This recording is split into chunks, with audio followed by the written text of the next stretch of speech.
Assalamualaikum warahmatullahi wabarakatuh. Perkenalkan, nama saya Anissa dengan NPM 2050278. Di sini saya untuk memenuhi tugas mata kuliah manajemen strategi, yaitu menyampaikan visi dan misi Yayasan Pendidikan. Visi merupakan suatu gambaran tentang masa depan organisasi atau merupakan tujuan serta cita-cita yang ingin diraih organisasi yang bersifat jangka panjang dan bersifat umum. Visi mempunyai rumusannya ideal, seperti yang pertama sederhana, yang kedua terukur, yang ketiga terjangkau, yang keempat beralasan, yang kelima ambisius, yang keenam periode waktu, yang ketujuh bersifat strategis, yang kedelapan perspektif, kondisi, dan yang kesembilan yaitu komunikatif. Membuat visi Yayasan Pendidikan Anissa yaitu menggunakan analisis SWOT seperti strength, weakness, opportunities, dan threat. Yang pertama yaitu ada strength atau keunggulan. Yang pertama, mengedepankan keimanan kepada siswa. Yang kedua, menyediakan banyak program ekstrakurikuler untuk mengembangkan minat bakat siswa.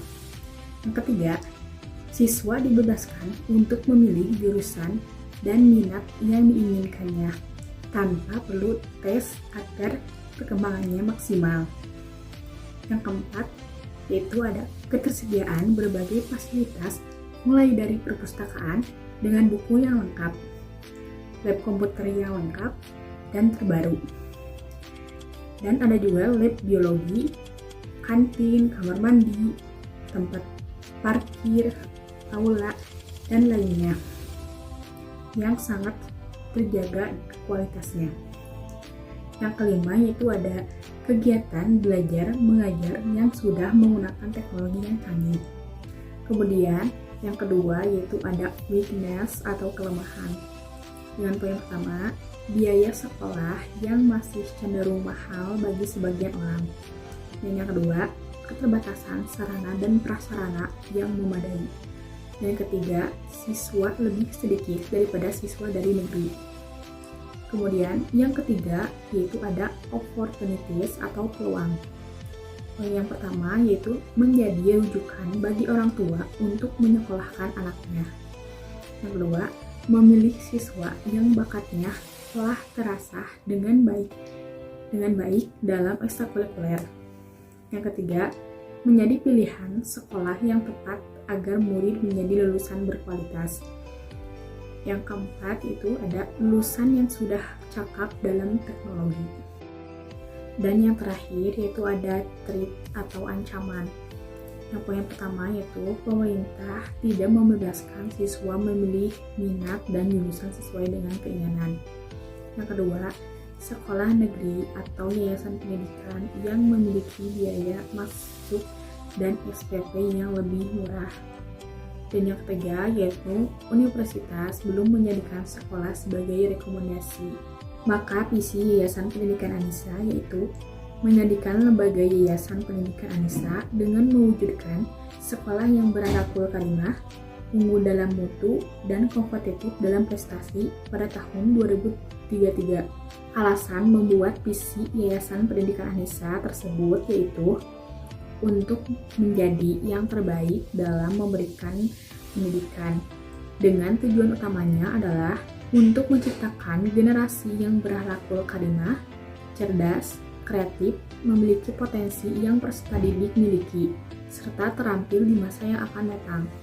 Visi ini menunjukkan bahwa Yayasan Pendidikan Anissa ingin memberikan pendidikan yang tidak hanya memberikan pengetahuan, tetapi juga mengembangkan kreativitas, potensi, dan keterampilan peserta didik agar siap menghadapi tantangan di masa depan.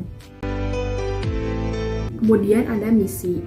Misi merupakan suatu yang harus dilakukan agar visi yang dibuat dapat terwujud atau sesuatu yang harus dilaksanakan oleh organisasi agar tujuan organisasi dapat terlaksana dengan berhasil dan baik. Cara merumuskan misi. Yang pertama yaitu melibatkan pihak-pihak yang berkepentingan. Yang kedua, menyelaraskan kegiatan proses utama dengan sumber daya yang ada untuk memungkinkan organisasi atau perusahaan melaksanakan kegiatannya lebih baik dan dengan seefisien mungkin. Yang ketiga, menentukan lingkungan untuk menentukan apakah misi organisasi atau perusahaan tidak bertentangan secara internal dan eksternal. Untuk mencapai visinya yang tadi, Yayasan Pendidikan Anissa memiliki beberapa misi yang harus dilaksanakan, yaitu misi yang pertama, mengembangkan dan mengamalkan ajaran Islam. Yang kedua, mengembangkan budi pekerti yang luhur. Yang ketiga, meningkatkan kualitas manajemen, pembelajaran, dan peserta didik. Yang keempat, memanfaatkan teknologi informasi dalam kegiatan pembelajaran secara optimal. Dan yang kelima, yaitu melaksanakan kegiatan dan pelatihan sesuai minat, bakat, dan kemampuan. Alasan dan penjelasan misi yang pertama yaitu mengembangkan dan mengamalkan ajaran Islam. Misi ini menekankan pada pentingnya ajaran Islam dalam menjalankan kesehariannya, dari peserta didik dengan sikap rela berkorban, jujur, sopan, dan santun, tawakal, adil, sabar, dan lain sebagainya. Dan yang kedua, mengembangkan budi pekerti yang luhur. Misi ini menekankan agar peserta didik memiliki kemampuan dan kecakapan berpikir, menjadi anggota masyarakat yang bermanfaat dan memiliki kemampuan yang terbukti. Yang ketiga yaitu meningkatkan kualitas manajemen, pembelajaran, dan peserta didik. Misi ini memfokuskan agar mengatur kegiatan-kegiatan peserta didik dalam kegiatan tersebut menunjang proses pembelajaran di sekolah dengan berjalan lancar, tertib, dan teratur, sehingga tercapai tujuan pembelajaran yang efektif dan efisien. Yang keempat, yaitu memanfaatkan teknologi informasi dalam kegiatan pembelajaran secara optimal.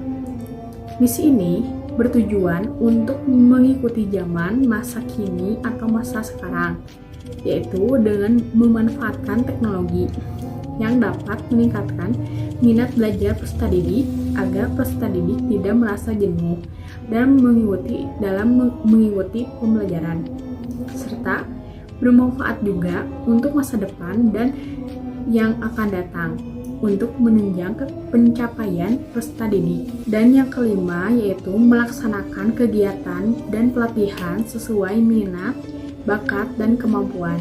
Misi ini menekankan peserta didik harus melaksanakan pelatihan sesuai dengan minat, bakat, dan kemampuan yang dimilikinya, agar peserta didik di kemudian hari bisa melanjutkan ke perguruan tinggi atau bekerja di bidang yang diminatinya, sehingga mereka dapat mengembangkan kemampuan untuk belajar dan bekerja secara maksimal yang bermanfaat dalam masa depannya.